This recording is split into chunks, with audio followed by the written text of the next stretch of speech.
Welcome to the Overrated Experience Sports and Sports Betting Podcast. I'm your host, Kyle Blondin, along with Austin from Ajax, baby. Austin from Ajax is back, and we're here to talk sports betting, sports gambling, anything related to gambling, related to sports, all connected to each other. And then we will let you know that our focus here today is going to be NFL action, Week 15. The season is creeping along. It's almost over. I can't believe we're at this point where we're almost hitting the playoffs. From Ajax, can you believe that we're this far gone in the NFL season? It goes within a blink of an eye. You know, these football seasons are really short. It feels like it's been a couple weeks, to be honest. Yeah, it goes very, very fast, and sometimes it feels too long because you just want to get your weekends back, your Sundays back, because you're so gravitated to sitting down, watching 8 hours of football action into the evening. But here are the Overrated Experience. You're joining us. We are an in-between square and sharp kind of podcast. Yes, we'll use analytics and we'll use strategy to make our plays that you're going to hear today, but we, like you, get caught up in the action, the thrill, and the, sometimes chasing when we shouldn't chase. So that's kind of what you're in store for here today. You can follow the Overrated Experience at Overrated EXPER2. That's Overrated EXPER2, and that's on X, aka Twitter. You can also follow us on YouTube at Overrated Experience. You can also get the pod there. And you can follow us on Instagram at Overrated Experience. So welcome, everybody. Welcome back to everybody who's supported the podcast week over week. We hear you. We see you. And we enjoy your listening. So thank you very much. We're going to get into it. We're going to talk a few things before we get into the Sunday card. And I am going to first open up about there are some times where, there are losses that you have on any given Sunday. And we've talked about them back, Stephon Diggs play with the Vikings, beating the New Orleans Saints, where it just keeps you up at night. And you really think about replaying whatever situation in your head because you think it's going to change if you think about it long enough. And that occurred to me a few times from last weekend into Thursday. That Philadelphia Eagles loss on Monday night, I had the play where I had a same game parlay. And again, you kids out there, same game parlays are not the way to go to make money consistently in sports gambling. But I do get caught up on the nice little promotions about profit boosts and throw a few shillings on those same game parlays. Anyway, I had a 30% profit boost on the Eagles. Jalen Hurts to throw just 150 yards passing, which he eventually got to. I had the game to go over 29.5 points, which is no problem. But the big part and the big rub here is I had the Eagles to win outright. And the way it went down was just so ugly and frustrating to watch because they kept turning the ball over. Jalen Hurts kept throwing picks.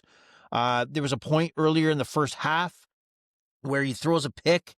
The Eagles defense punches the ball loose. It comes back to Jalen Hurts. He fumbles again. He fumbles after recovering. But the game's still it's close. And then we get to the fourth quarter where the Eagles take the lead. They had an opportunity. A.J. Brown, I thought he missed a pass where it's an A.J. Brown kind of reception he should make to kind of pull ahead of a touchdown instead of a field goal. The Chargers march down, tie the games. Dicker the kicker, man. The guy there was no even thought that he was going to miss anything that night. He was hitting from everywhere. And then we get to overtime. The Chargers, they go up by 3. And keep in mind that Eagles defense kept this team in that game. 7 sacks on Justin Herbert. Outstanding. But they did give up a field goal in overtime. And with the field goal and with the NFL rules in overtime, each team gets a possession. The Eagles march down to midfield. A big 4th down or 3rd down, whatever it was, big pass to Devontae Smith to you feel like the Eagles, this has got to be their game with that huge pass. And then they're on the 13-yard line or something like that. First down, first and go, in the red zone, first down. Jalen Hurts, just panics and throws just an ugly pass up where it's tipped, and you got two guys like in the secondary making acrobatic plays to turn the ball over. Just sickening. Just sickening that, Jalen Hurts had a piss poor game, and he hasn't had a great year. He comes back and makes a few big throws, and then we're talking about a Super Bowl MVP. We're talking about a Super Bowl MVP, potentially could have been a two-time Super Bowl MVP if they had won in that first Super Bowl against Kansas City. He looked like he was back to Jalen Hurts, first-year quarterback, panicking, not calm under pressure, just ugly, disgusting. And again, I went to bed after watching what just happened, that turnover, after getting my hopes up that the Eagles would score, and I couldn't go to sleep. I couldn't go to sleep because I kept replaying that fucking play in my head, and I felt if I could replay it, I could change it. It would change in my head. Of course it won't, but that's just the way a gambler looks at things. But add that in, and sorry, Austin, I'm taking time on here, my soapbox. It's okay. And then you go into Thursday night, and same idea, stupid me. I take a same game parlay, but it's as simple as the game to go over 30-something points and the Tampa Bay Buccaneers to outright win against the Atlanta Falcons, who've looked like absolute garbage this season. And the only hope that they have is a Bijan Robinson monster game. Yeah. And we're talking about a Thursday nighter where the Atlanta Falcons had multiple penalties, ridiculous penalties. They were down 14 points in the fourth quarter, missing 2-point conversions on their march back to try to tie this ball game. And the Tampa Bay Buccaneers lose. I fell asleep on the couch when it was, I think, they scored, went for a 2-point conversion, but the Buccaneers were still up by 8 points. I passed out on the couch because, it was just late and fell asleep. Yeah. To wake up, groggy eye, you're wiping your eye, like, what the hell's going on? What? I mean, I woke up just as Kirk Cousins put them in field goal position, and I'm looking at, oh shit, their field goal's going to win this game. It's a 43-yard field goal. Yeah. And I'm scrambling. What happened here? It was like the movie Hangover. I had to retrace my steps of like, there's a tiger in the washroom. How do the Buccaneers, the Tampa Bay Buccaneers, coming off a loss to the New Orleans Saints, again, shit the bed and choke. Not even just lose, but just lose in that way. Giving up, like, not just 14 points, but they had the advantage of the penalties on Atlanta, the missed 2-point conversions. Also, it was like 3rd and 28. Like 3rd and 28, and they can't shut it out. Mike Evans comes back, gets 11 catches, and still the job doesn't get done. It's doesn't insane. Get out. Like, he was Mike Evans was on fire. He was like a difference maker, and they can't close the door and seal the deal. So just a bad 5-day turnaround of disgust, and like, I almost canceled the podcast right there. Just this gambling topic sucks, but that's the way gambling goes. So that's my tirade. That's my soapbox to kick off the podcast. Sorry, Austin Majax. Do you have anything to add? I don't know if you had any action on any of those games. No. And felt any way like I did. No, I actually did have action on those games, so I definitely feel what you were feeling there. But I just want to mention, we talked about how fast the season went by. Would it also be worth mentioning that this may be the craziest football season that we've watched in a very long time?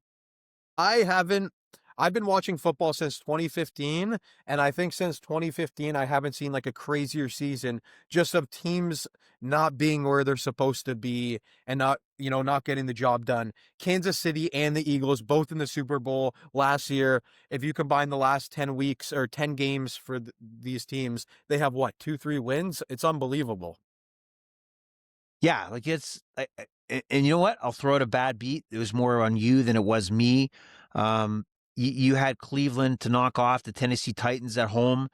And, from your perspective, I got to imagine that you thought that was a write-off, like after, it hit in the fourth quarter, that Cleveland was out of it. It was done. And then, oh boy, here comes Shedeur Sanders and the Cleveland Browns marching back. And how does it end? Austin, run us through how it ended, how you lost. So to put it within one touchdown, for some reason, the Browns go for 2 points instead of one. And, that forces them at the end of the game when they get the touchdown, instead of getting that, 95%, 99% chance to win with the extra point, just kick it, boom, you're going to overtime. Nope, they go for a 2-point play, and it's one of the worst 2-point plays I've ever seen in my life. Just a complete a collapse of a play. Y- But I'm not Yeah. even mad at the play. I'm mad at the decision. Where was the logic to go for two on the touchdown previous? Yeah, it doesn't make sense. You have Unbelievable. a team that had Shedeur Sanders throw 300 plus yards. I mean, he was their key weapon in that comeback, and then you take him out. And then you have a trick play that didn't go well, and you look like complete morons. Like that's the kind of stuff where I enjoy a good review. I like a good breakdown of an NFL matchup, and I'm not saying I don't watch these things, and I don't take information out as good info to kind of think towards where I am going to make a play. So you go on Instagram, you watch NFL Network, ESPN, everywhere where it's the breakdown, a pregame where they're walking through who's going to win and why, or some, a specific betting podcast or whatever, breaking down reasons why teams will win, lose, or cover spread or over under. But, take that with a grain of salt because there's never factored in all these plays you can't predict.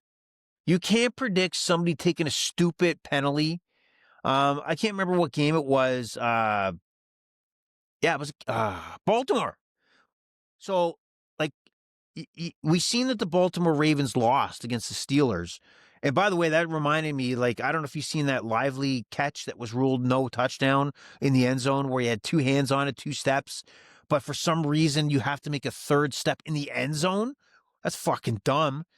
I'm sure they got job there, but nobody's going to remember at the end of the game there where the Steelers had the punt and they would have the ball roughly 40-yard line, 50-yard line. But some asshole on the Baltimore Ravens takes a holding penalty on the kick. How stupid you got to be that you understand that you have a limited time on the clock to march down the field because you need a touchdown. You just don't need a field goal. You need a touchdown.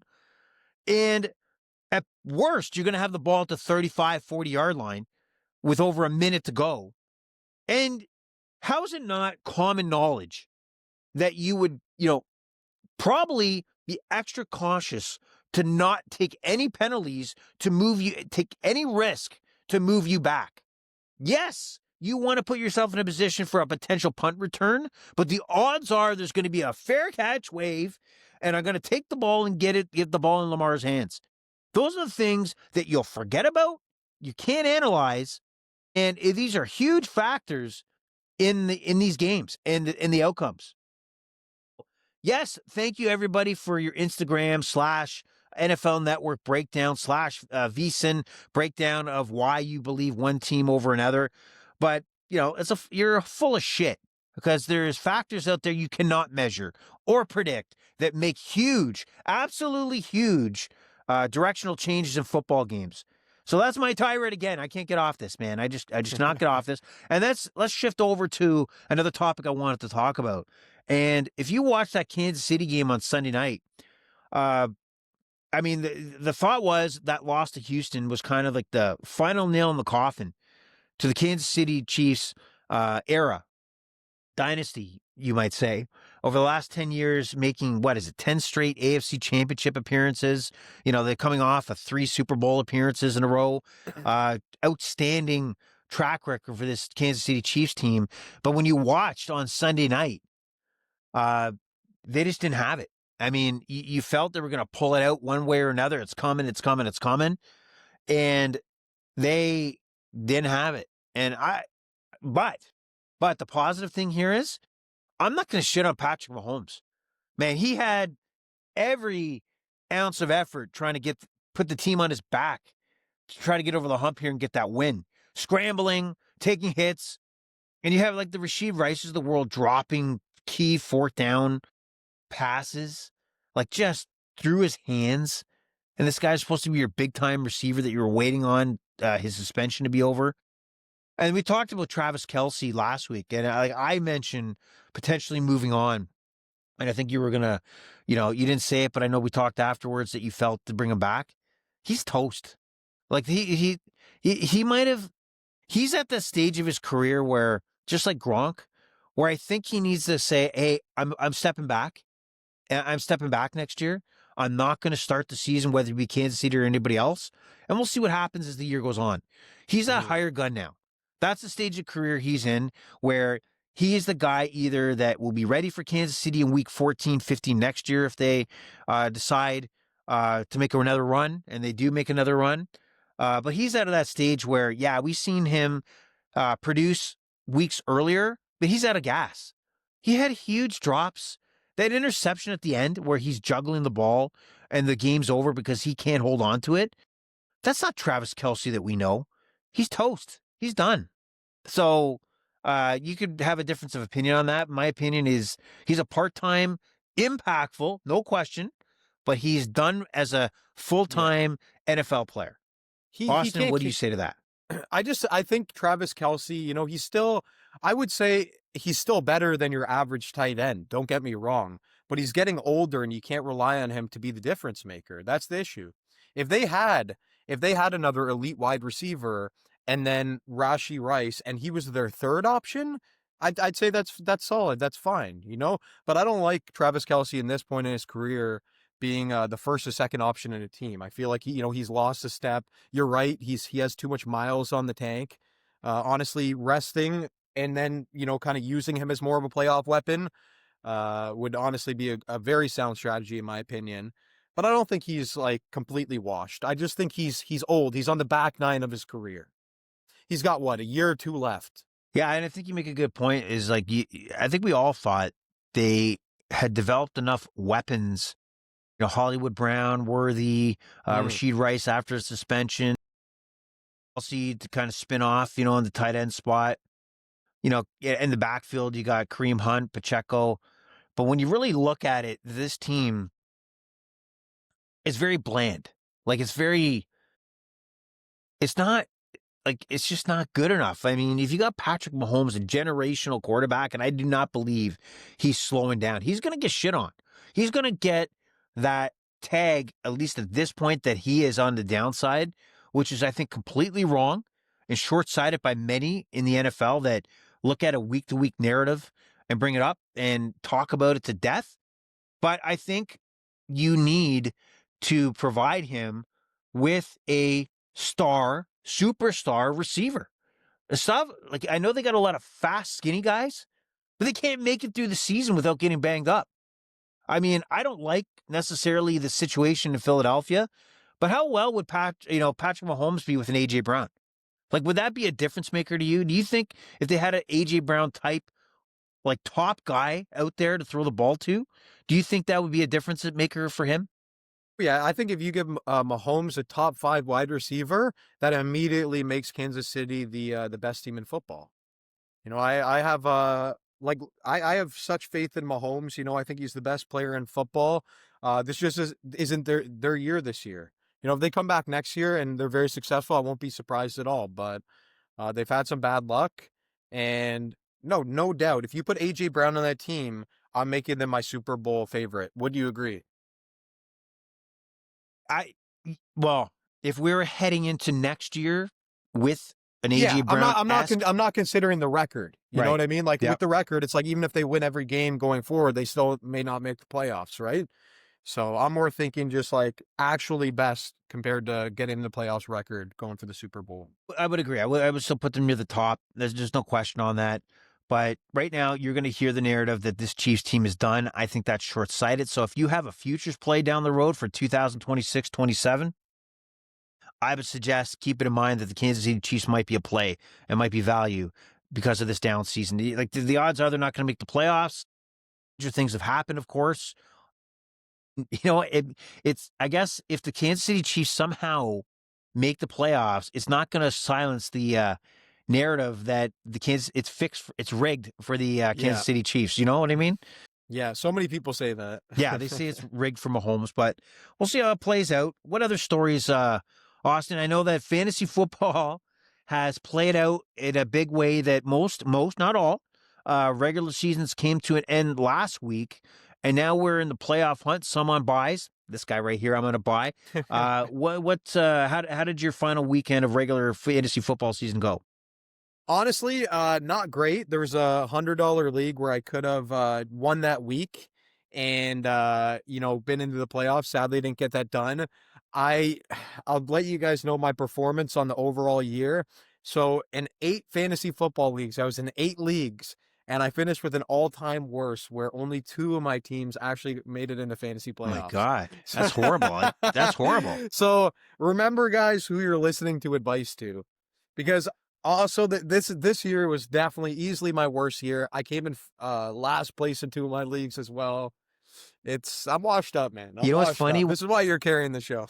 Do you feel like you got to quit your job now to focus solely on fantasy football? Is that the idea for next year? I think that's the only option. Yeah, that's a smart, rational thing to do. Yeah, I'm gonna need a raise for this podcast so I can focus. Yeah, I'll double your salary what you're making now. Yeah. So we're in the 416, which is our fantasy football. I stole the 2nd seed, so I get the bye, which you were expecting to have, and unbelievably, your opponent this week had to use Tyrod Taylor because their quarterback was on a bye and they were scrambling for a quarterback to use. Tyrod Taylor goes out early with I think it was a concussion or whatever injury. So he was like -1 or something like that. Minus 7.6. Yeah. He was minus 7.6. You lost to a team, their quarterback was in the negative numbers. Okay, but how disgusting is that? We got to mention that she had Brandon Aubrey, who had 23 points. You basically a kicker had quarterback like numbers. That's insane. God. He had 3+. I know he had 4 field goals against Detroit on that Thursday night, 3 of which were 55 or plus. That guy's hitting them like no tomorrow, man. That guy is on fire. And what else? You had I do want to mention, last week of the season, I had a lot of players on bye. Christian McCaffrey, debatably my best player, second best player after Nakua. He was gone. So that's a big one. McMillan and Stephon Diggs, who are 2 of my, I wouldn't say they're my best receivers, but they're key guys. I play matchup based week to week. And then on top of that, she had JSN, best player in fantasy football, and Tony Pollard going off for 28 points. So you know what? Because of Tennessee Titans, Tony Pollard, when he left the Cowboys, you almost forgot about him. Yeah. And then suddenly, 2 years later, week 14, end of regular season fantasy football, he becomes he terrorizes you. Yeah. I saw this coming with Tony Pollard. I bought low for him in one league just because I was trying to stay out of last place in that league. And I was like, you know what? Maybe he blows up 1 or 2 weeks down the stretch. I'm not trusting him for consistency, but, he's going to be their goal line guy. If they get 2 touchdowns in a game, odds are he scores 1 of them. But yeah, that was a hard loss.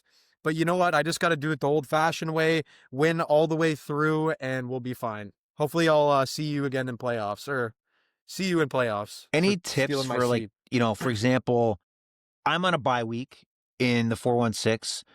Is there anything that you would suggest I should be doing with my lineup? Should I still be checking the waiver wire? Should I what are the unwritten rules? What are the best strategies? What are the do nots? What would you suggest how playoff etiquette and strategy goes in fantasy football? So one big thing I think you should pay attention to, come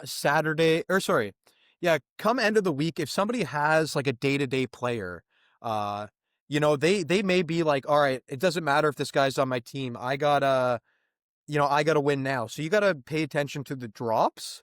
There could be key players dropped for value that maybe they have a 50% chance of playing next week, but that guy could be, a key player on your team. So you want to pay attention to that. I want to say most of it is sitting back and relaxing, but you want to make sure you have your depth. If you need more depth, obviously pay attention to waivers.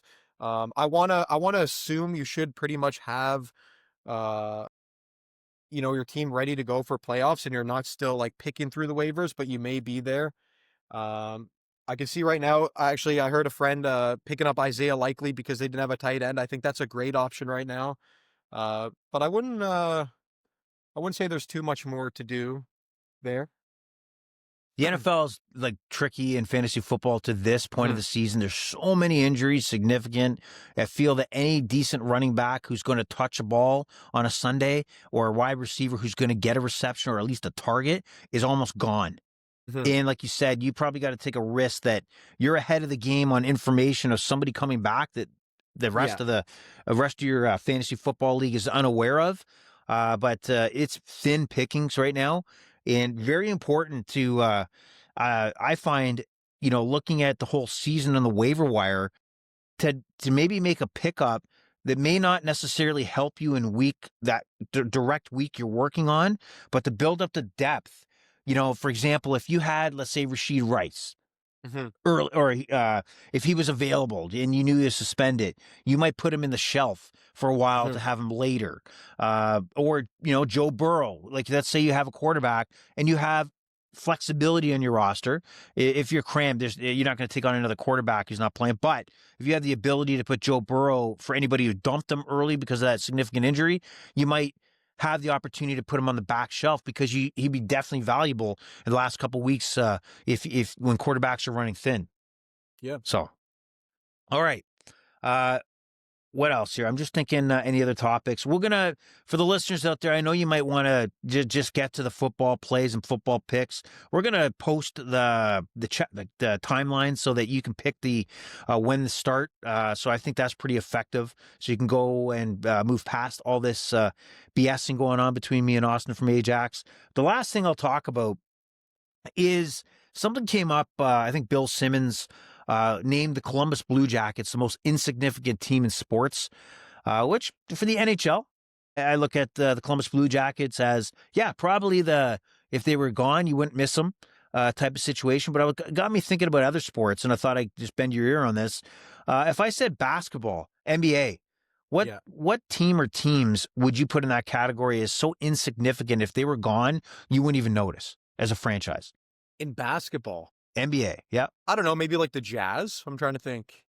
Yeah, I wasn't necessarily ready. I'm trying to think. Like, I feel like me personally, I can appreciate like following like every team. The more teams, the merrier.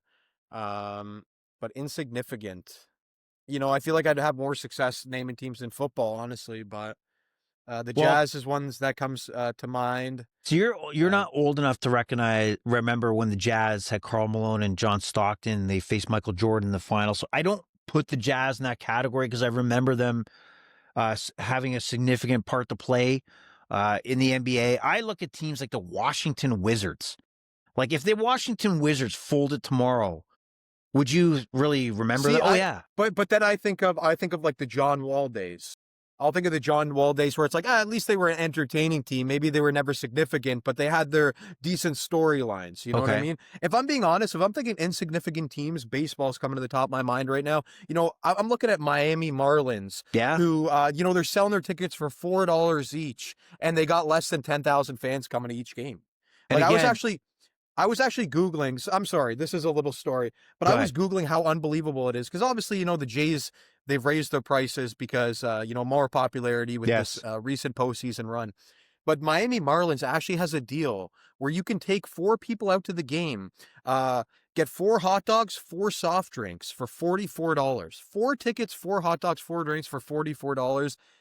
And they're still not selling out. They're still not even cracking 10,000 people. So I think the teams that don't have the fans coming out to support them, I think that's the insignificance. So I would really like to go and look up the Blue Jackets, attendance. But I got to assume that whoever said that was probably, I don't want to say taking a shot at hockey, but obviously hockey is one of the lesser watched sports compared to these other big ones, right? So maybe that's why they were labeled that. But that's fair. On the scale of hockey compared to baseball, I don't think it's fair. I don't think that's fair. Got it. I also look at, so you got the Washington Wizards in my mind. When you say Marlins, I see where you're going for that. I agree. It's pathetic. And I can't help not remember, they won 2 World Series. Like, they've done it. But they've only had a real short window of making runs, and the rest of it's been, as soon as they moved to the new stadium, it's just been nothing. Like, you're right. They're like, if I had to buy a Miami Marlins jersey, I can't tell you who I'm going to put on the back of it. Yeah. Right? It's just not. And then you look at NFL. Like, to me, the Tennessee Titans are the team that are the most insignificant in my mind. I don't know if another team stands out to you in the NFL. As a just a bottom tier team. Well, insignificant. We talk about like if they left tomorrow, you wouldn't really think about them. I mean, like I said, I started watching in 2015. I want to say truthfully, even though, this year you might be able to watch them because of their defense, but the Cleveland Browns have definitely been an all-time horrible franchise, just very insignificant as well. I don't know if you Wow. agree with the Cleveland Browns being one of the worst.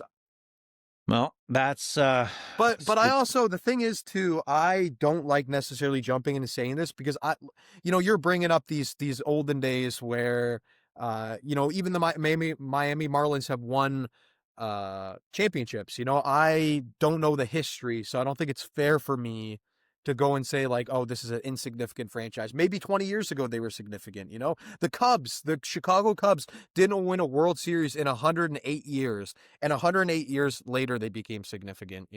Well, I think our definitions are different because even before the Cubs won the World Series, if they came to Toronto, that would stand out to me that the Cubs are there, right? Whether just like the Yankees, good, bad, or whatever, you got to watch the Yankees. The Cowboys, like the Cowboys are not necessarily, they're kind of like mediocre at the moment, but if the Cowboys, okay, if you were going down to Buffalo to watch a game and you had the choice to watch Bills and Titans, Bills and Cowboys, which one would you gravitate to?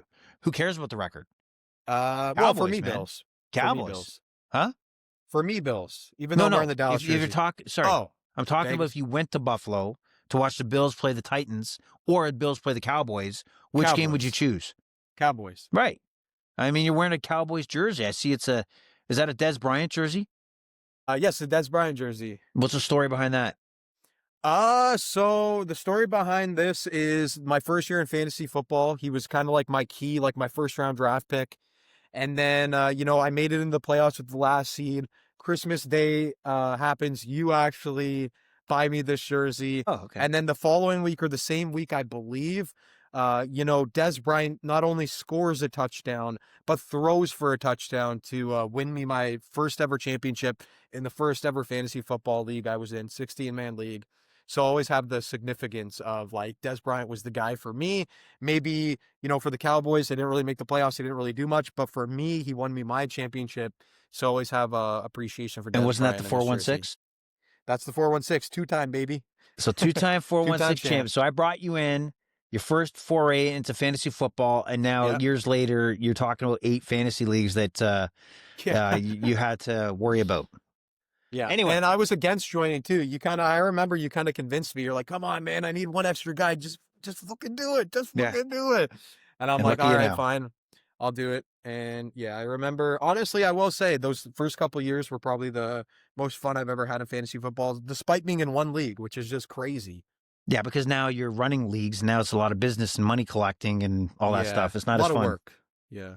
All right, let's move on to what the audience wants, why they've tuned in and why they tune in week over week. And that is to hear us go through our expert analysis of week 15 of the NFL card, betting wise. We're going to talk about spreads and over-unders. And again, I apologize. I don't necessarily have player props. I didn't have a chance to kind of analyze the lines and bring them to the table here today. But what I will say is week 14 results. You really want to hear them? God, I know this is going to be bad. So from a spread perspective, 13 games last week that we went through, I was 10 for 13. So the genius over here, you were 5 for 13. Absolutely disgusting. 10 for 13, good for you. That's amazing. You were as good as a Cleveland Brown 2-point conversion attempt right there. Awful. And then over-under, we did a lot better. I did have a little bit better of a record. I was 10 for 13 again on over-unders, while you were 9 for 13. So I believe the over-under analysis probably something the listeners want to listen to even more than necessarily the spread. So I think we have a little bit more success there. But I want to shout out, we talked about one of the plays or call-outs you made in the Miami game. What was it again? Miami. You know what? I messed up. I think I had Breece Hall to score a touchdown. And then I did mention Waddle or A-Chain was like a good mention because I went back and watched.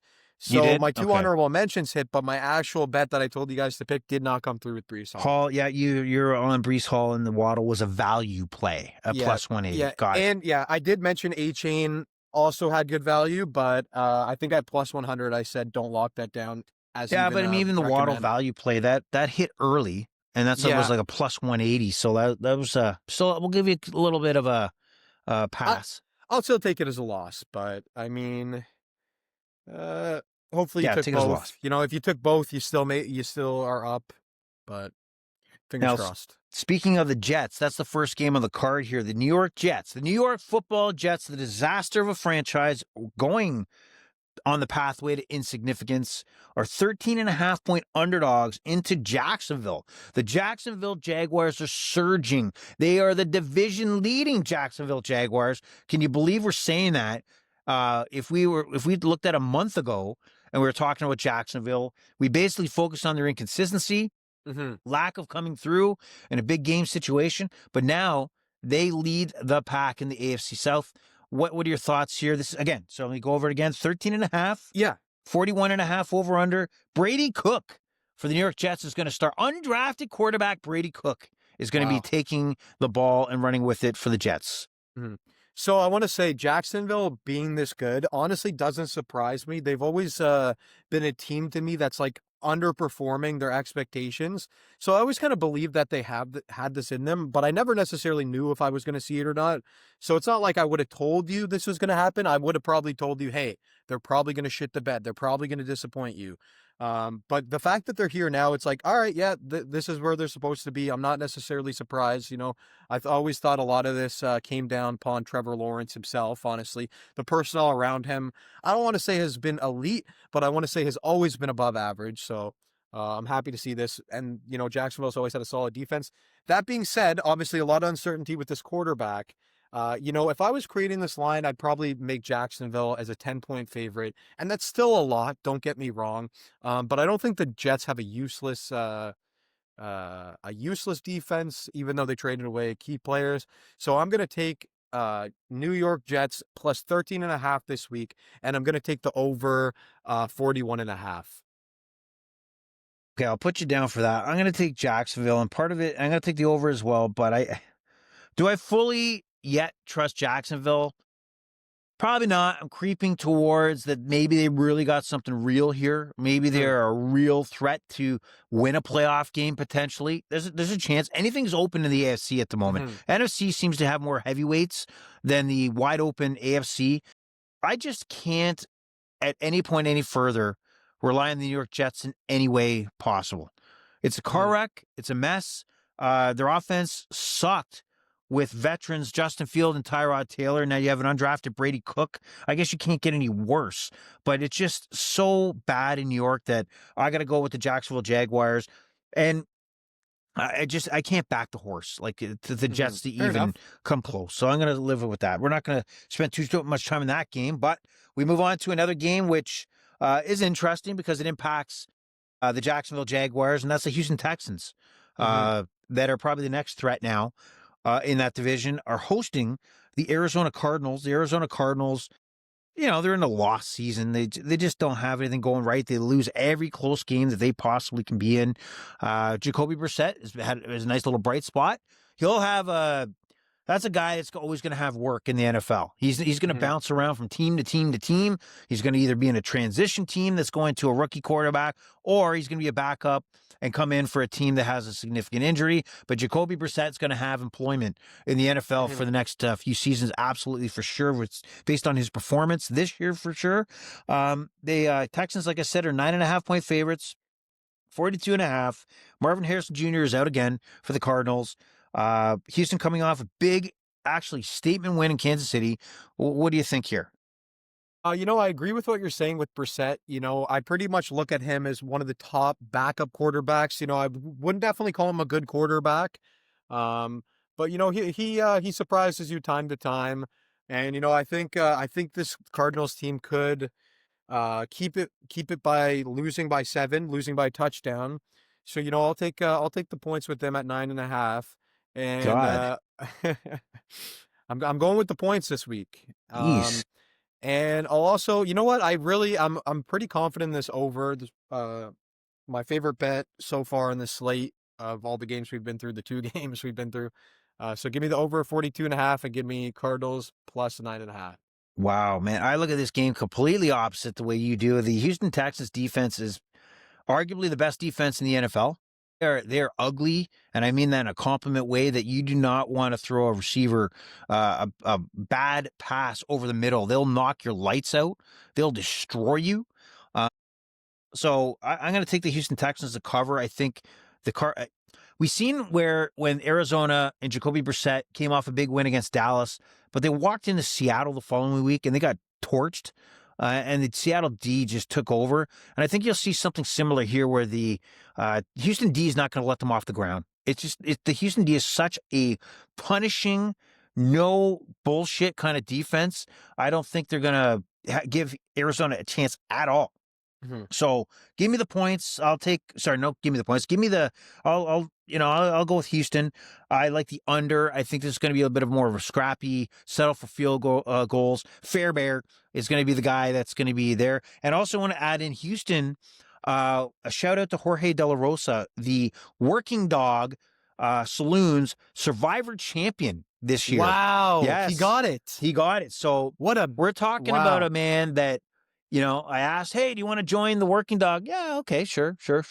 And as we journeyed through this week to week, as I got knocked off, a few others got knocked off, Jorge's hanging around. He's getting the wins, and then you can see him gravitate to doing a little more research. He's really looking at it really more in depth. And then by the last few weeks, when it was down to 3, including him, he was charting out what possible decisions these other players could make, heading to the Working Dog, checking out what his opposition is taking. He really put the work in, and then finally landed on the Houston Texans. Sorry, he landed on the Denver Broncos against Vegas last week, which was a cakewalk. Good pathway to keep the Denver Broncos hanging around this long, while his other 2 opponents had the Tampa Bay Buccaneers, who lost against the Saints, and then the evening game, he had the other guy had the Kansas City Chiefs. So as soon as the Texans, which we're talking about, won that game, Jorge De La Rosa was the 2025 Working Dog Survivor champion. And I think he picks up his money today, but shout out, congratulations. That is actually awesome. Nicer guy couldn't have won it. Congratulations, George. Great Survivor story, to say the least. All right. So we move on. Buffalo. This is a huge game. This is a big game. This is a huge game. Game of the week. Game of the week. No. Well, here's the thing. I haven't looked at necessarily other games. Or at least I can't. I probably looked at them, but I can't retain a game that would stand out more than this to me. This would be my game of the week. Okay, we're going to talk about Green Bay and Denver later. I like this one. We're also going to talk about Detroit, and I think they got a Rams. Detroit and LA, the Rams. Well, I guess there's a reason why I want to. Okay, fine. I mean, I'll have some stuff to say about Buffalo. So the Buffalo Bills currently hold down the second wild card position at 9-4, while the New England Patriots, leaders of the AFC East at 11-2, host the Buffalo Bills, and the Buffalo Bills are actually a 1.5 favorite heading into New England. So the Patriots really don't have respect right now. I think everybody loves what Mike Vrabel's done. They love the fact that Drake May is developing as a quarterback. He's the golden child right now in New England. A lot of things going well. But do people really believe in the Patriots?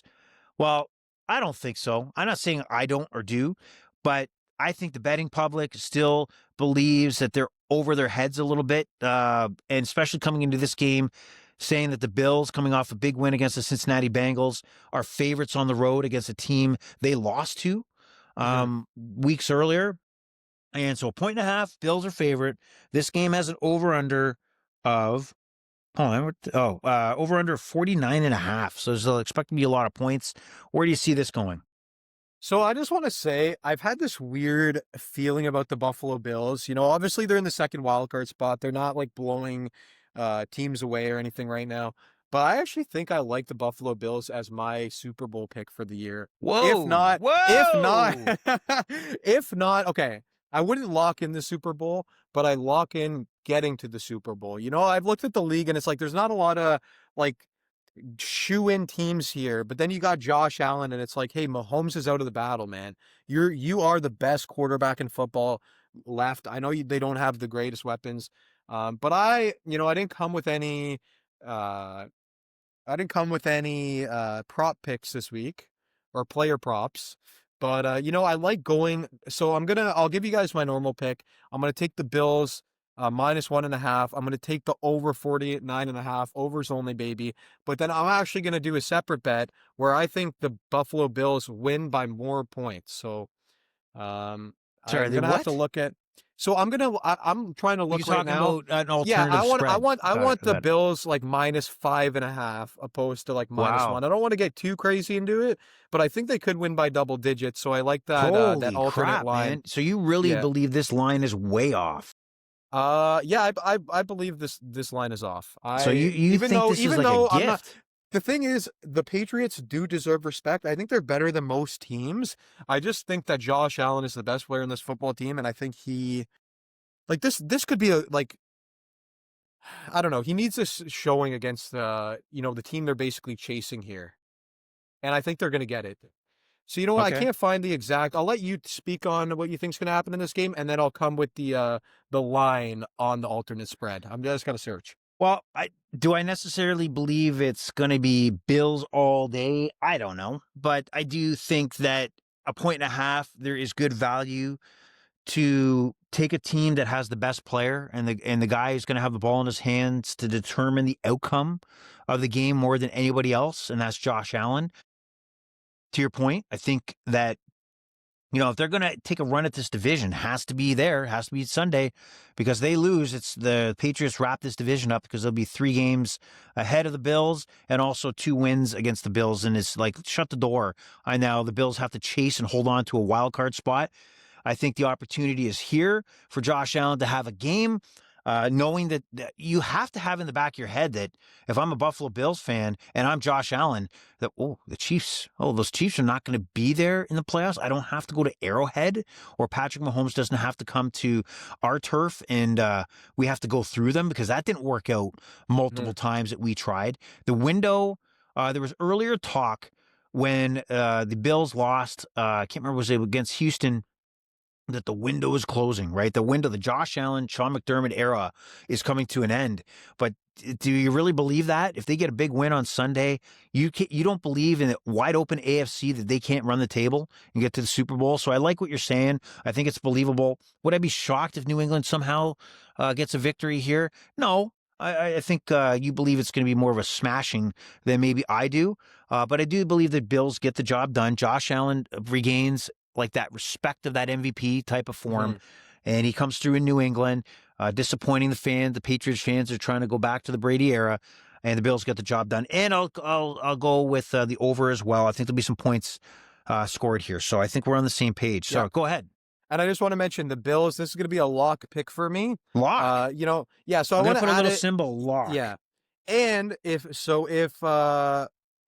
so I looked at the spread and it's +200. So if the lock is the Bills -5.5 as the alternate spread total, and it's 3-1 at +200. So I really like that bet. Did you put a bet on it yet? Not yet, but I'll probably throw like 20 on it or something like that. You heard that Josh Allen's out, right? Yeah, No, I I'm just hope kidding. not. Oh, All right. Yeah. all right.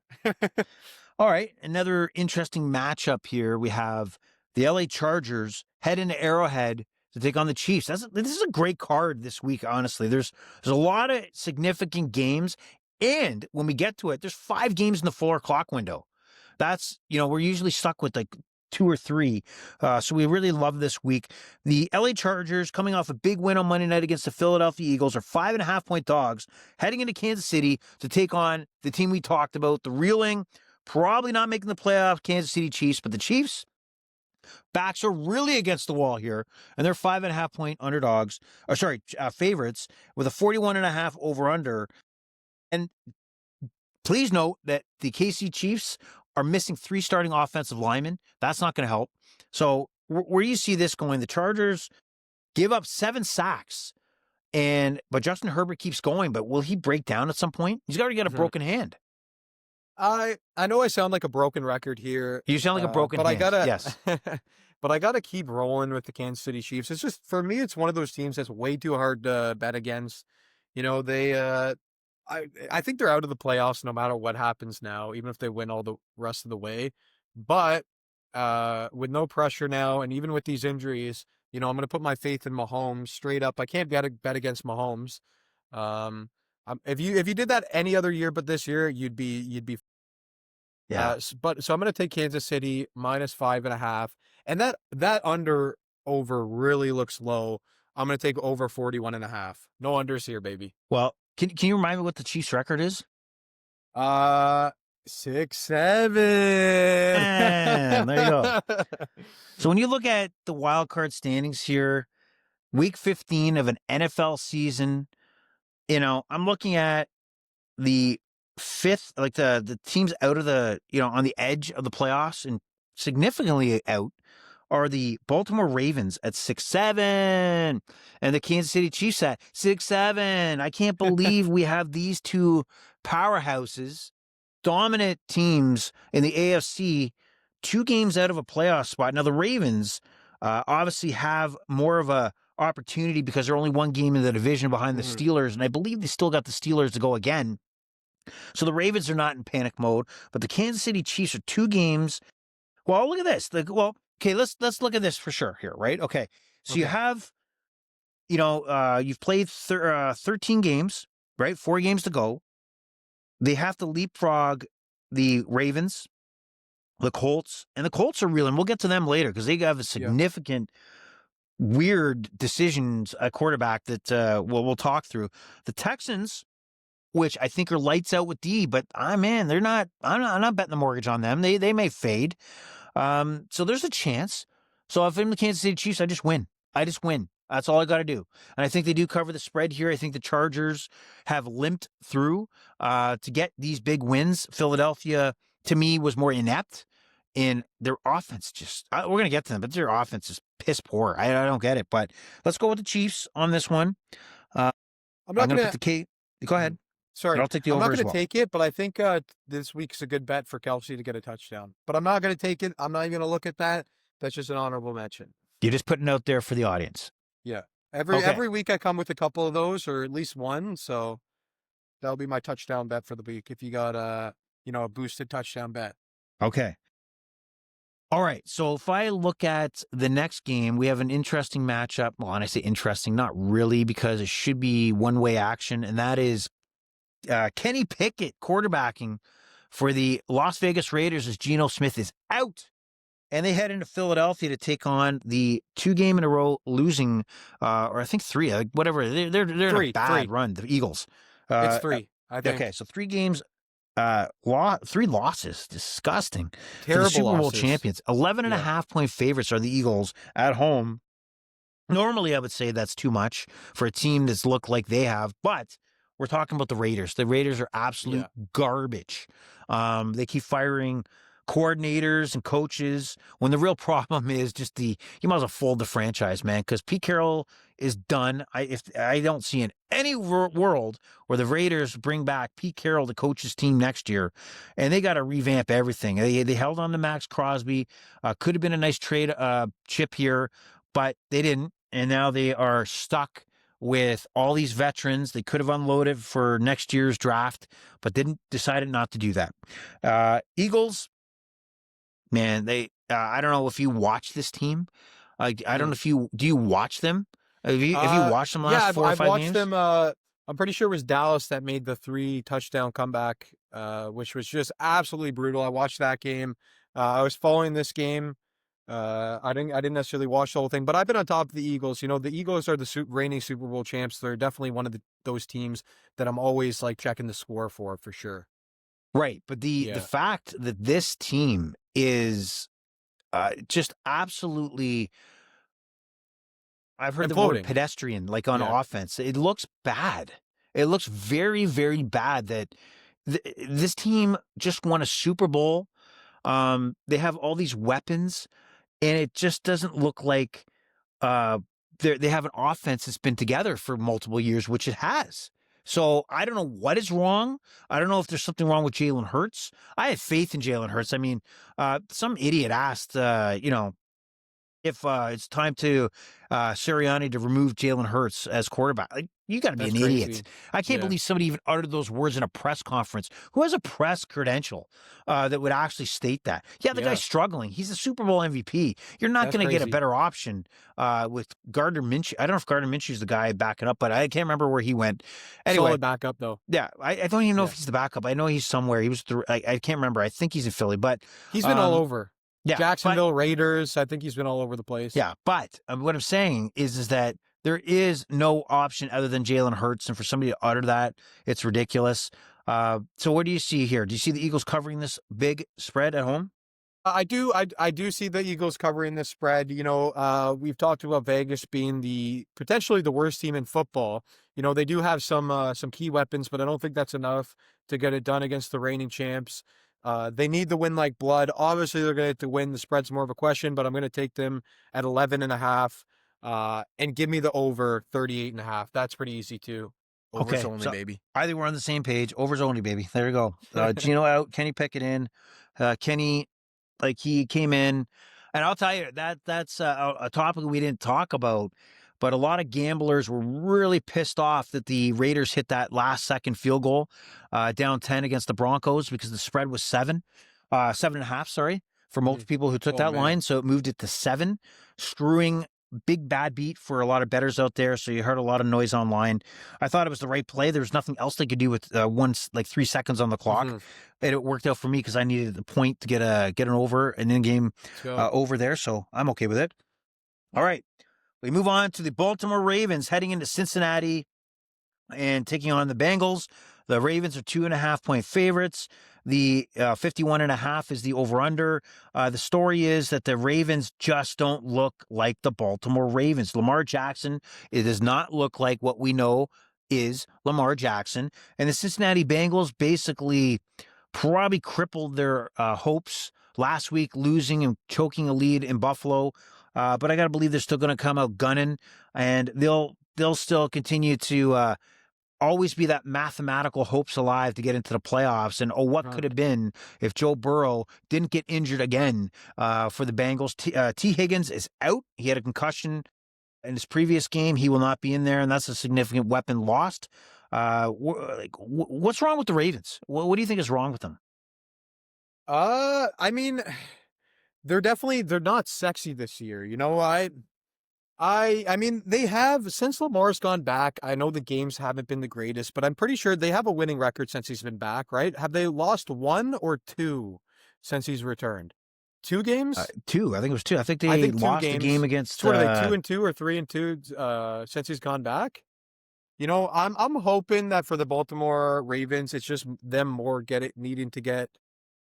Remember, they lost on Thanksgiving things. they got 2 losses in a row against Cincinnati. So they limped along. So when they beat the Dolphins, that's when Lamar came back in week 9.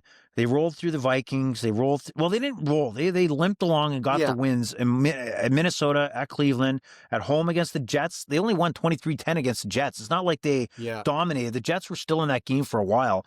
They lost at home against Joe Burrow, who returned to beat them, and then lost against the Steelers at home. So 2 at-home losses. Now they go on the road against a team they lost to 2 weeks ago. I'll make my pick for this game. I'm not exactly sure what's going on, but I want to believe that they finish it strong. I'm going to take the Baltimore Ravens 2.5, but I'm going to actually take the under 51.5. You know what? No. You just said overs. No, you know what? Overs only. No. I remembered that for a second. Jeez. It's a high over, but you know what?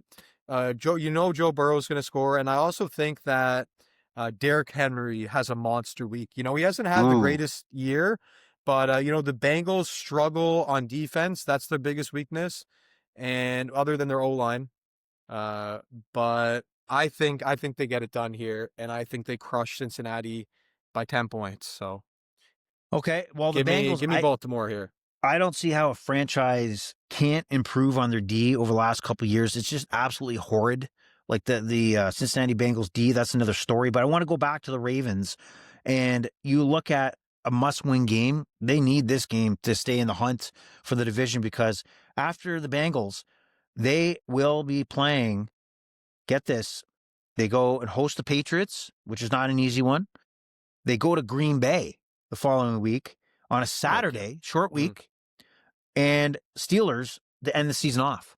Steelers at home or on the road. Oh my God. But to even get to that game in week 17 to make it mean something, they got a tough road ahead, and they don't play the Bengals too well, right? The Bengals show up. So I think the Bengals, let's think of the story, because many people think that the NFL season is already pre-written, okay? And let's go with that theme. Let's go with that conspiracy. It makes sense that the Bengals get the job done. I think it's a close game, so I'll follow you as you're about to fall asleep. It looks like you about to fall asleep over there? No, I'm yawning good. And like rubbing your eyes. Like, God, I thought my voice is very energetic. I ran out of coffee. What do you want? Oh, okay, sorry. So I think the Ravens get it done. They don't make it look easy. I'm gonna say it goes over too. So let's go with the overs. Only overs, unless I change my mind.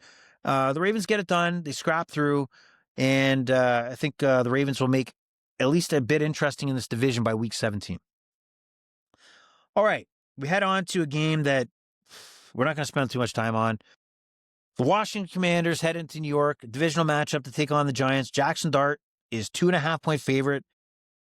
This all I'll say is, like, to be honest with the Commanders, we thought that line last week when they walked into Washington was wrong. I think we both leaned towards the Washington Commanders, and we significantly leaned towards the Commanders, and they got hosed. They got screwed. Not screwed. They got smashed. They got shut out. And we talked about the footage of Zach Ertz getting his ACL knocked out on that one hit, and the audio. If you haven't seen it, guys, on Instagram, Zach Ertz, tight end for the Commanders, who suffered a season-ending ACL injury where his knee got basically blasted and bent back. He was mic'd up, and as soon as he gets a hit, he knows he's in trouble. He remains calm, actually, pretty calm. Yeah, my knee's good. I can't get up. And then when he gets on the cart, you hear him getting emotional. He's crying. And I got to imagine what's going through his mind here is not only is his season done, but there's a risk here that his career's over, right? With an injury like that and the way it happens. So I don't know what you remind yourself, these guys are fantasy football players, yes, in our minds, but they're human beings. And I'm more on the side when it comes to contracts, and if they feel they can hold out and get guaranteed money or renegotiate their contract, I'm not going to say anything. That's their job to try to maximize the payout. So I don't know what you thought about that Zach Ertz injury when you seen the footage. Man, I heard a good quote once that NFL players are considered like modern day gladiators. These guys actually are putting their lives on the line. They're maybe not their lives in the sense of, they're going to die on the field, but they're taking hits to the head. They're losing 10, 20 years of their life. This is a brutal sport, and this stuff's going to happen, and it's awful. Yeah, it's just not just life-changing injuries that could happen like that. I mean, the only thing I could say is in 2025, at least there are procedures now that can pretty much take care of an ACL injury. Well, I don't know. I'm not going to be the guy with the knife fixing up Zach Ertz, but if this had been 20 years ago, it would have been a significant injury that would probably be lingering to his after playing career as well. All right, so Commanders, we're not going to say too much. Jaden Daniels is out. Marcus Mariota is back in to start for the Commanders. What do you say here? We'll go quickly through this one. Okay, I will say New York -2.5, and give me the 46.5 is the over-under. Give me the under. Yep.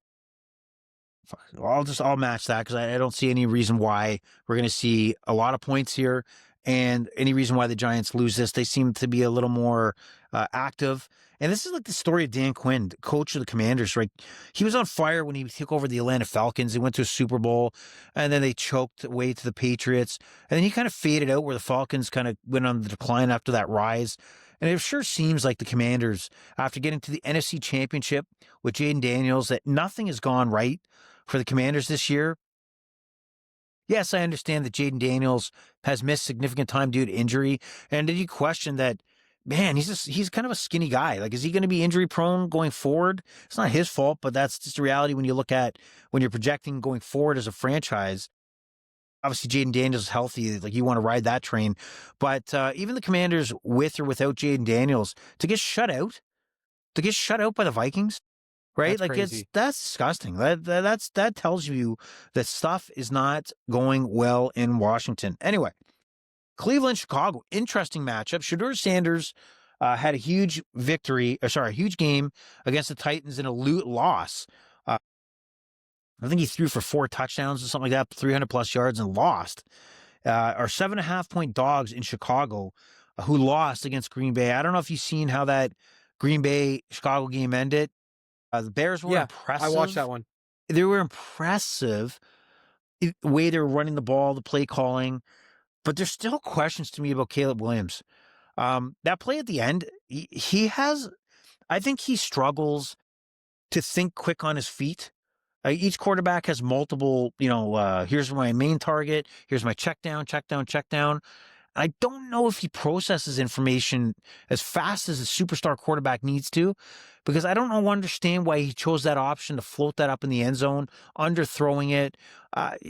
There's some question marks to me about his decision making. He rolls out, many times, throws darts, bullets, and then he misses easy throws. But despite that, the Bears have had a great season. Ben Johnson's absolutely the head coach they need to move this offense, and just tremendous progress. But they are 7.5-point favorites over the Cleveland Browns. What do you think is happening in this game? This over-under is 38.5. Weather's probably going to be an issue here in Chicago. Mhm. Give me your take on this. I think I'm gonna roll with the Chicago Bears at 7.5. I talked about earlier in this podcast just how the Cleveland Browns, may be one of the worst like franchises in term of uh reality to expectation. So I don't want to put my faith in them. And then even though weather's concerned, 38.5, I think for sure that goes over. A Shedeur Sanders has been, he honestly, the last game when he rallied for that comeback, he's been looking electric. And then we all know the Chicago Bears are a top 5, top 6 sort of offense. So I think that that's a low total. Obviously it depends. I'd keep an eye on the weather if you're going to make that bet closer to the game. But those are my picks. Sorry, you took Cleveland? Nope. I I'm sorry, took I'm taking. the I'm Bears minus. following soccer here too, as No, I'm it's trying okay. to. It's okay. I took the Bears minus 7.5 and Okay. the over. Gonna agree again. I can't say anything. The Cleveland offense exploded, lost, and it was against the Tennessee Titans. So I don't think this offense is going to be clicking as it was against the Titans, especially on the road in Chicago. I think it's going to be a grind. I think it will reach 40 points, but I think it's going to be like a 31-10 type of game in favor of the Bears. And, it's one of those games where the Bears win, we forget about it, we move on. Mhm. So I agree with you on this one. By the way, Dunze, questionable. I know that impacts your fantasy, so I don't have confirmation if he's in or out, but it does impact your week in fantasy football, does it not? Yes. Let me. I'm just making sure because he was a Dunze I drafted in 5 of my 8 leagues. I really liked him in the 8th round. But let's see if this impacts my team. Live here, folks, Yeah, live. yep, I do. I got him on the bench. That being said, I have a lot of wide receivers in this league. Nakua, McMillan, Stephon Diggs, McLaurin, and Adunze. So All those guys in the one team. yeah, and this is So, the 14-man league as well, 416. so if Adunze is healthy and there's Yeah. no question mark, is he cracked the starting lineup for you? Honestly, I don't know. He's been at the beginning of the year, I would have considered him my first or second best receiver, but Right. he's been really underperforming. A lot of goose eggs on even games where they're successful. So I don't know. I might sit him coming back off injury. Okay. We'll And have to plus, see how that plays out. coming off injury, That. weather, and you got like a guy like Stephon Diggs who's probably going to be in a shootout kind of game. Yeah, you know what? against Stephon the Diggs Bills. has to be above him, right? I got to think so. Yeah. Okay. And then just want to make sure I get a. Come on, man. The guy misses the net in soccer. Come on. It's bullshit. Well, we move on to the 4:00 card, which is a heavy, no teams on buys. We got a mismatch. I think probably you could argue maybe the biggest mismatch of the day, and that's the 49ers coming off a bye week hosting the absolute insignificant Tennessee Titans. So the 49ers are 12.5-point favorites. The over-under is 44.5. Is there a way that Tennessee comes through here and wins this game outright? Outright, no. Outright, I don't. There's a very, very small chance. So I don't think it's completely impossible, but I don't think so. Give it a 5% chance they win. Okay. What about the line here? Do the 49ers cover or no cover? All right, I'm gonna say that. I'm gonna take the Tennessee plus 12.5 here. I know it sounds a little crazy. I thought you said, quote unquote, never again. Never 12 again. and a half is a lot of points. Yeah. All right. I mean, if it was 100, I can't still take the Titans, right? So never again doesn't mean never again. No, I guess not. Well, I'm gonna ride that train as well. I'll say that the Titans cover, even though I have no logic to why. I just feel that the 49ers will not blow them out. And Tennessee, I don't know. I feel that they'll hang around. I think this is the first one of the podcast for me, but give me the under. Whoa. I'm going to go over. Screw it. All right, not going to spend too much time on that one. We're going to go move on to a bit of a heavyweight tilt here. In the NFC, we got the Detroit Lions heading into SoFi to take on the Los Angeles Rams. What a matchup. Get your popcorn ready. Dan Campbell heading into SoFi to take Sean McVay and the Rams. Now, from a playoff perspective, let's go back and just make sure we're on the same page of exactly how things stand for the Lions. The Lions are out looking in. So they are one game out, 8-5. The Bears are 9-4. The 49ers are 9-4. Seahawks. This is really a bad situation for the Detroit Lions. They head into the LA Rams, arguably the top team in the NFL right now, versus against teams that they got to chase that are, the 49ers are playing the Titans and the Bears are playing the Browns. This is a must win for the Detroit Lions. They got to walk into SoFi here and beat the Rams. Can they do it? Yeah. You know what? I like the Lions winning straight up on this game, if I'm being honest with you. Whoa. And you know what? This is right there with game of the week. Don't forget, guys, these teams quarterback swapped, and that's why they have their respected QBs now. But no, I think that this is a 50-50 game, and I think the line is very off. The Lions can be, any given week, they can become the best team in football. So right. I'm obviously taking the plus 5.5, looking at this as a 50-50 game. And I'm going to take the under. 54.5 just seems so much. I know. So you're spouting out the whole podcast. What was the saying you say? What'd you say? Only overs? Hey, I took the under on the last one too. Yeah, but you're 2 in a row now. Like this, you never bet the Titans again. Oh man, this it's going to be Austin the hypocrite from Ajax. From going on. So you like the Lions? I'm going to ride it too, man. Like I know we've been agreeing a lot last few of them, but I think this is stupid. But the Lions are a very likable team. The Lions and Dan Campbell, you want to see them succeed, in my opinion. Give me the Lions 5.5. They're playing indoors. You got Jahmyr Gibbs, which he's probably the most lightning type player out there right now. Explosive. Jared Goff coming back, obviously, spurned by the Rams. But you do have that MVP favorite on the other side, and that is Matthew Stafford. Mm-hmm. He also wants to put the boots to the Lions, who is he the favorite? We'll circle back after and we'll check it again because Drake May was the favorite. He had a bye week and Stafford had a big game against the Cardinals. I haven't checked it to see if he moved up in the FanDuel MVP candidate rankings there, but we'll see. 54.5, you like the under. I'm going to take the over because that's how I roll. And that's why it's called the overrated experience. So interesting stuff there. Big game. We'll see how it plays out. All right. Let's see if damn it. All right. I can't believe the Carolina Panthers are division leaders. I just cannot believe that the division leaders of the NFC South are the 7-6 Carolina Panthers. I don't get it. So we talked about some of the unpredictability. Did you see this coming? Would you have sat here at the start of the season and said, yeah, there's good value on the Panthers to really own this division?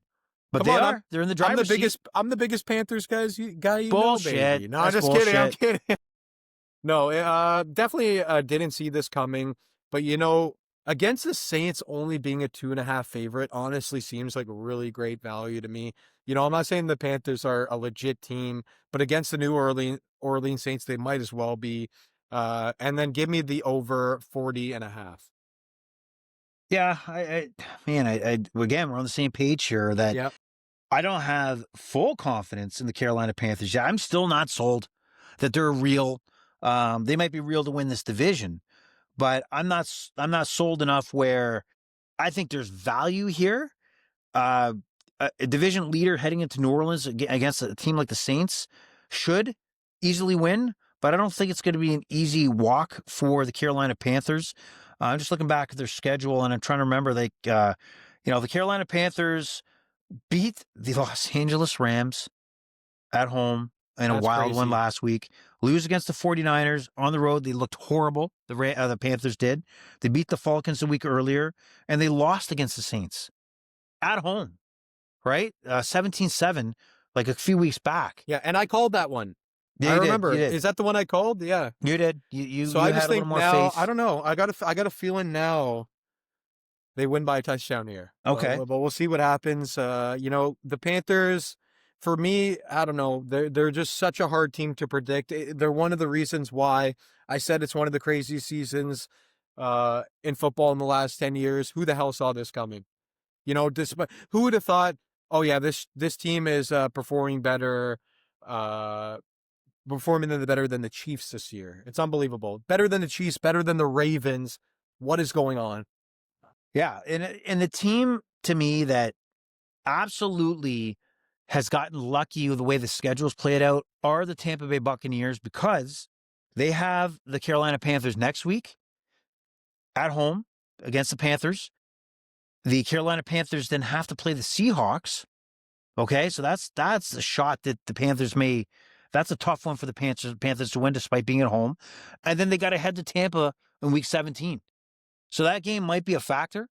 So Tampa Bay has 9 lives after pissing away a game against New Orleans the week previous, losing on Thursday night, choking a 14-point lead against the Falcons. But somehow the Buccaneers are still very much alive for this division. So we'll see how it plays out. So we both like Carolina as a value play. We both like the over. I do think there's going to be points scored in this game for sure. And then we go into the game of the day in some people's mind. We have the Green Bay Packers heading into Denver. AFC West Division leading Denver Broncos are 2.5-point underdogs at home against the surging Green Bay Packers. This is a heavyweight matchup. The Broncos get the job done. I would say that paints the picture of how this team operates. Their offense is it's okay. It gets the job done. Their defense stands out, obviously. But what do you think of them as dogs at home against the Packers? You know what? They say the great saying is that defense wins games, right? And I'm not saying, I guess Green Bay's got an amazing defense too. But, I got a feeling being at home, Denver Broncos get it done this week. Two great defenses, honestly, this week. Over 42.5 may be too much even. So I'm You going gonna under roll again? with, yeah, I'm gonna go under again. Man, it was a big streak of overs, and now it's a big streak of unders. It's actually pretty crazy. Well, 3 of the last 4 give have me been under. Denver. That's the one I'm confident in here. The over and under 42.5. It should be right around there, in my opinion. But those are my picks. I'm going to go the other way. I think this is back and forth. I say Green Bay wins by a field goal. I think they're surging right now. There is a chance they go flat. They've done that a couple points this season where they come into a matchup, let's say against Carolina at home, and lay an egg and their offense can't do anything. But I think they're in that consistent range right now where I think the offense we're seeing over the last few weeks is going to be the offense we get. Watson there and receivers lighting it up, for Jordan Love. They got a lot of good things going. I know Josh Jacobs is questionable, but if he's in there, man, he's a difference maker. And I think that they get the job done. I'm going to take the over. It's a primetime afternoon game. A lot of hype. A lot of things are going to happen. So give me over 42.5. But this is a game for sure. You might turn Red Zone off, and you might focus on this game to watch. We move on to maybe the story of the NFL so far this year. The Indianapolis Colts head into Seattle 13.5-point dogs. Over under 42.5. The Indianapolis Colts lose Daniel Jones for the season for an Achilles issue.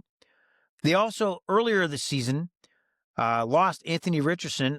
He's hovering around, but he broke a bone, an orbital bone in warm-up. I don't know. This guy's career is going off the rails. Like, this would be the opportunity where Anthony Richardson would have had to at least show what he could do, but he's not available. It's not his fault he got injured, but it's just things are not going well for him.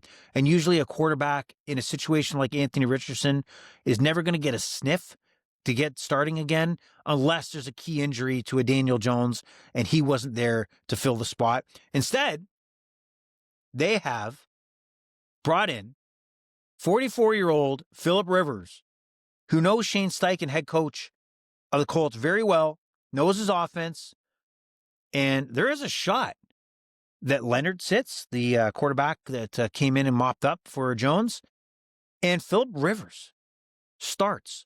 And not only starts, but starts after like 4 or 5 years of not being in the NFL. Looks like he's 30 pounds overweight, and he goes into Seattle, maybe the worst place to play. So what are your thoughts here? Well, first of all, what are your thoughts about, Phillip Rivers just playing? Yeah. Or potentially playing. Unbelievable. Phillip Rivers, when he did play, was always a solid quarterback. I wonder if he could just be a game manager now. Obviously, there wouldn't be high expectations, but, could he reach that Jacoby Brissett level where he's a good backup quarterback, To look at this line and see 13.5 actually blows my mind. Just curious, does this give you any respect, or do you think this has anything to do with Sam Darnold, or not at all?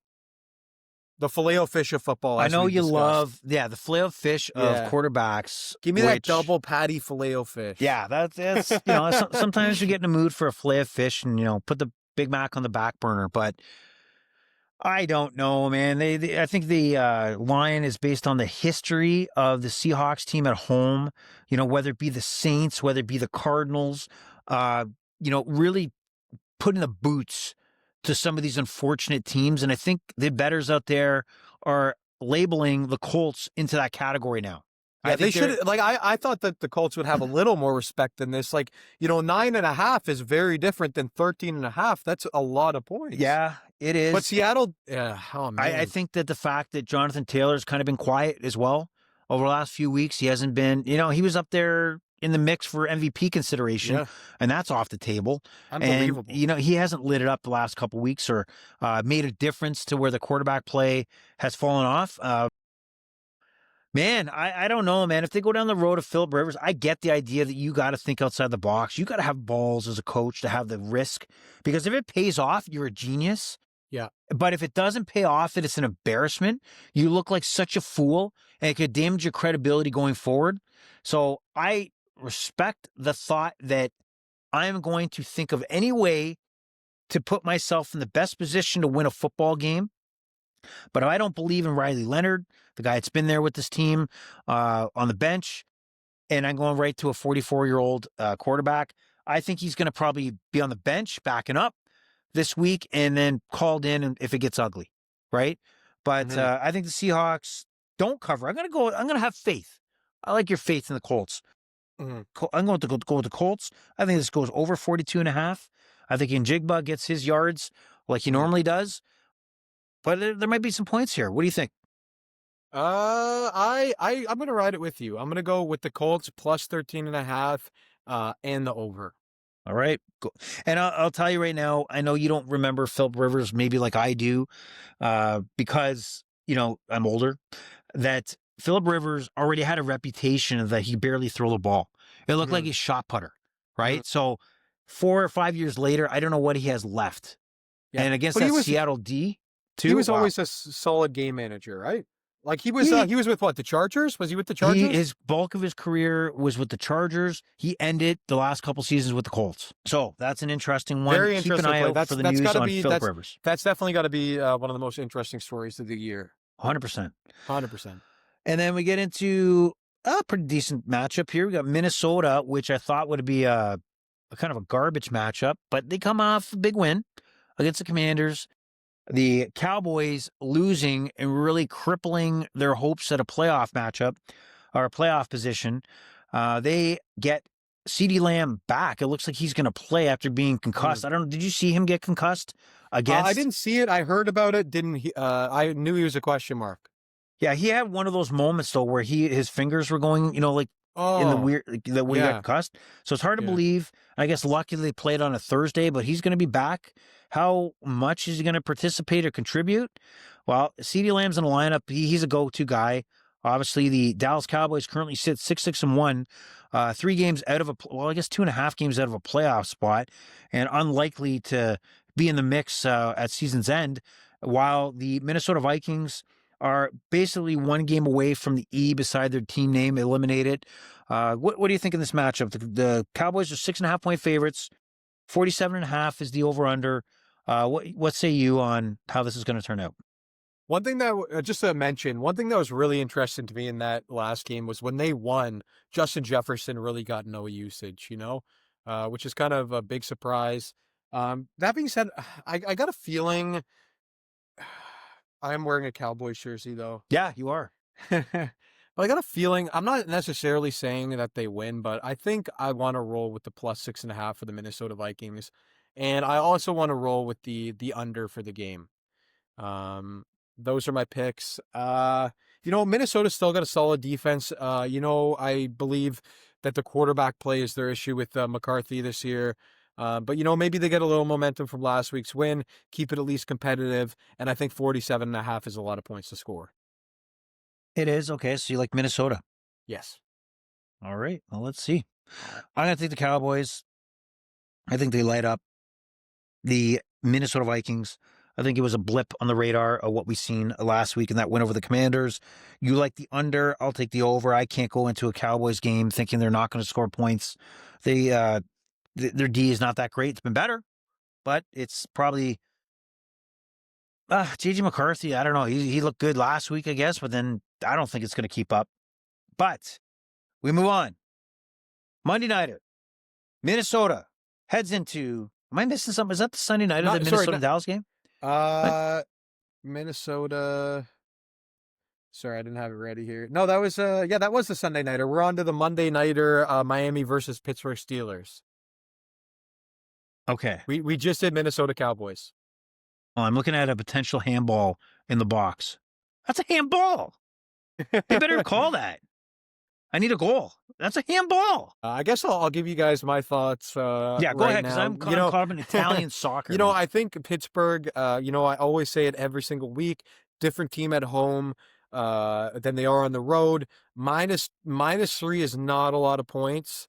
Miami is kind of a shell of what they were a couple of years ago. They were never really good against competitive teams, regardless. They always have that star power in A-Chain and Waddle, but I think -3 is too low. Give me Pittsburgh at home -3, and give me the over 41.5. Although I think it's close to that number. All right, are you aware that TJ Watt is out? I wasn't aware of that, and that makes more sense with the line. But you know what? He's an impactful guy. Don't get me wrong. And the line, I'm less enthusiastic to take this now, but I'll still roll with the Pittsburgh Steelers. Okay. And then TJ Watt's out. He had a lung I think a collapsed lung. So he's out. And you know what? Did I say the under? I'm definitely with TJ Watt out. I think. Okay. Yeah, with TJ Watt out, I'm definitely going over. That's a big difference. That, to me, that's an extra touchdown from Miami. I mean, the Dolphins are technically hanging around. They're 6-7, 6-7. Wow. A lot of 6-7 teams. It's funny how you look at the Dolphins as, can they make a run to the playoffs? But they have the same record as the Ravens and Chiefs, where the Chiefs are like, they're done, right? Yeah. Like they're done. Like it's a strange way of looking at how each team is sitting right now outside the playoff window. But the Dolphins, I think there's something about this team they're on fire right now. Yeah, I'm gonna say the Dolphins cover. Yeah, I have a random question for you. Yes. All right, if you could take the Dolphins, the Chiefs, or the Ravens, one of those teams to make the playoffs at even money, would you take it or no? I would take the Ravens because they have a better Yeah. more. They So have you would take the bet. I'm saying that only one of those teams would have had to get there, and you make your money. I would say the Ravens. Yeah. The Ravens for sure, because Yeah. I would say the they have the Ravens are the division. best bet. They Yeah. have more control of their destiny. Yeah. Do you think so? Yeah. And then obviously the Bucks, because of that same reason, even though they've been struggling, also have a That's great right. chance. But no, I agree. I agree. They have more control of their final destination. And I'll say this, their performance this year, although they should have won a couple games recently, their performance this year is excusable just because Lamar did miss like a third of the season or roughly half of the season, whatever it was. Right. Okay, so let's look at where we're at now on the awards front. We wanted to talk about who is the leading odds on NFL MVP. So let's go there. Hold on a second here. Awards. And we got Matthew Stafford back at number 1 at minus 180. Oh. Drake May behind at plus 210, and he didn't even play last week. But I mean, this could flip based on if the Patriots get the job done against the Bills, and Matthew Stafford has a bland game against the Lions. So this probably is the make or break of the NFL MVP this weekend. Would you agree?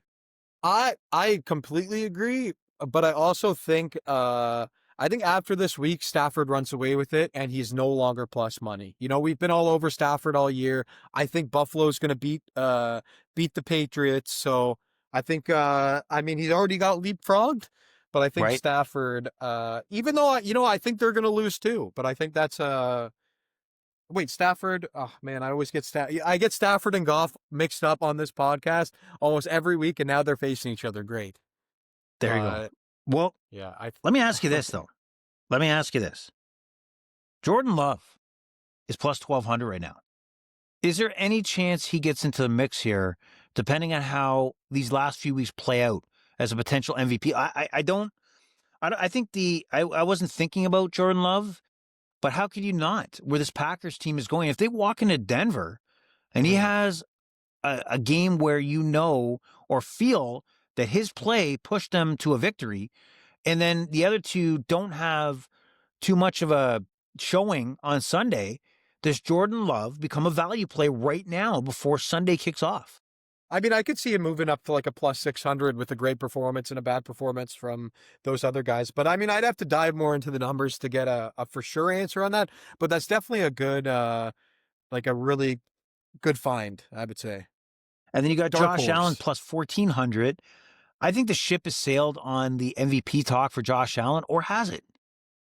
I think it has. I don't know. I just look at Stafford, going count like, 5 or 6 weeks where he's got 3 or 4 touchdowns, 0 interceptions. It's like looking back at just the regular season. It's like, man, I don't think these guys have come anywhere close to that. Drake May makes sense because he's been like dominating the league unexpectedly. And not only that, but I understand that the public money would go towards there because the excitement. But I really do think that Drake May and Stafford are the clear guys, unless like someone kind of goes supernova, you know? But Love, I will say Love is not a bad one. Josh Allen, I don't think they'd give it to him. But right now, I want to stick with Stafford. I kind of don't want to look at anything else. I'm so convinced he'll win. And at plus 180, to be so certain of that guy winning, it's like I'm telling you guys to focus on that and hammer that over even these decent value plays. We can agree to disagree. I'm not going to disagree, but what I'll tell you is that as much as the MVP is supposed to represent the performance over a 17-game schedule, if somebody finishes strong, I think that's weighted a lot heavier than if they performed earlier in the season and kind of were insignificant as the season concludes. So let's look at this. There's a chance that a Josh Allen could be in the MVP contention if they go into New England on Sunday, win, they knock off the Cleveland Browns the week after, they beat Philadelphia, and they head into that last week and steal the division from the New England Patriots. If they come back, if Josh Allen, who is looked at as a guy that's putting a team on his back and leads them to a division you thought was lost in this Bills season, see the narrative I'm building here? That the Bills are written off. Their window has closed. Sean McDermott needs to go. And then suddenly week 17 ends and they are division champions and everybody's hyped up like we were talking earlier that they have the pathway to the Super Bowl. That's going to be a big factor when it comes to NFL MVP voting. And maybe unfairly that a Matthew Stafford, remember, he dropped out and Drake May became number one because the narrative was Drake May's rising this team up in New England to a division lead. It was unexpected. But Matthew Stafford didn't slow down. Yeah, he had a piss-poor game against the Carolina Panthers, but he came back strong in Arizona. But if he has a flat game against Detroit and then insignificant numbers as we move forward to the playoffs, or maybe he gets fewer reps because they're leading into the bye. They don't want to risk injury. Does that hurt his chances of MVP? Yeah. There's a lot to play out here. And I think there is value on a Jordan Love and a Josh Allen. I'm saying that we have locks here and bet it now, but don't lose the idea that this could happen. So that's my take on it. I'm very fun. That'll be fun looking back at the end. Yeah. For sure. So let's mark that. Let's remember this conversation when we talk about. And let's just do one more for fun. Let's see who right now the top 3 teams betting are to win the Super Bowl. Who do you think's number one? Number one, it could be the Rams. Could be the Rams because it is the Rams. So they're plus 390. Yep. Now, who do you think the next 2 are? The next 2, Patriots are 2 or 3, I bet. No, Buffalo Bills 2 or 3. No, well they're 4. Buffalo Bills are 4. Patriots are 5. Who's the 2 and 3? Who would be 2 and 3? I'm struggling here. NFC. Think of NFC, the top teams in the NFC right Eagles. now. Eagles are still there? No. Nope. They're not even on the top 6. Yeah. Okay. Broncos. Or sorry, that's NFC. Think about your boy and your fillet of fish. Yeah. Are the Broncos up there? Wait. Oh, really? Seattle is number 2 or 3? Seattle is number 2 at plus 750, significantly behind, but they are number 2. I would have never guessed they're number 2. And number 3, also at plus 750. Who do you think there is? Show me the love. It's NFC as well? Yeah, show me the love. Show me the love. Come on, Chicago? I gave it to you. Chicago? No, show me the love. You're gonna kick yourself. Green Bay. Yes. Yes, Green Bay is at number 3, but basically tied with Seattle. I mean, if you're looking at value here, LA, Seattle, Green Bay, only one of them can make the Super Bowl. Yeah. Right? And the Bills there at plus 900. I like that one. If you have a one-off road or at home, do you really think that Josh Allen can't take that next step with the Chiefs out of the picture? Yeah, he's the best quarterback that's going to be in the playoffs. Okay, well there you go. Or at least in the AFC, right? Yeah. He's going to be the best quarterback and the most significant, impactful quarterback that will be in the playoffs. So we'll see how it plays out. Any other comments? What's your betting strategy this weekend? Like, I know NFL starts tomorrow, but do you have any plays, any thoughts heading into NHL coverage, college basketball? Man, I love it because we have NFL action. The college football playoff will start off next Friday, leading into the weekend. Anything you're looking forward to other than the NFL this weekend or this week coming up? Just a small thing to mention, as Blue Jays fans here, another good signing for the Jays. Trevor Rogers added to the rotation or the bullpen. I guess it would be the bullpen. So that's a notable mention. But all my bets and picks, I've pretty much gone throughout the podcast. One thing, it's not even a great one, but you've told me multiple weeks to come with a fun concrete fact because I made concrete fact. Yeah, you told me. Yeah, you gave me crap on the podcast for not coming with the concrete fact. And this isn't even a great one. I'll be honest, I was on Google before the podcast making sure I had this ready. Fun fact, concrete has been mixed in space before. So there you go. It has? There you go. Yeah. Yes, concrete has been mixed in space before. I don't even know the intricacies or how that happened, what they did. But it's been done, and there's your fun fact. Okay, that's your job. For next week, you got to come back and tell us a little more why and what was the reason why it was mixed in space. All right, sounds good. I'll have that. Concrete done. Facts by Austin from Ajax. Okay, so as we go forward, we want a few more concrete facts or stories about concrete each edition of the Overrated Experience Sports and Sports Betting Podcast. Anyway. The pleasure's all been yours for you listeners out there. Hopefully you can pass it on to your friends. Follow us on Overrated Experience on X, so Overrated EXPER2. That's Overrated EXPER2. Follow us on YouTube at Overrated Experience. The Overrated Experience is over and out. Austin is Austin from Ajax is out. All right, everybody, have a great weekend. Good luck in your bets, and we'll talk to you again next week. Bye-bye.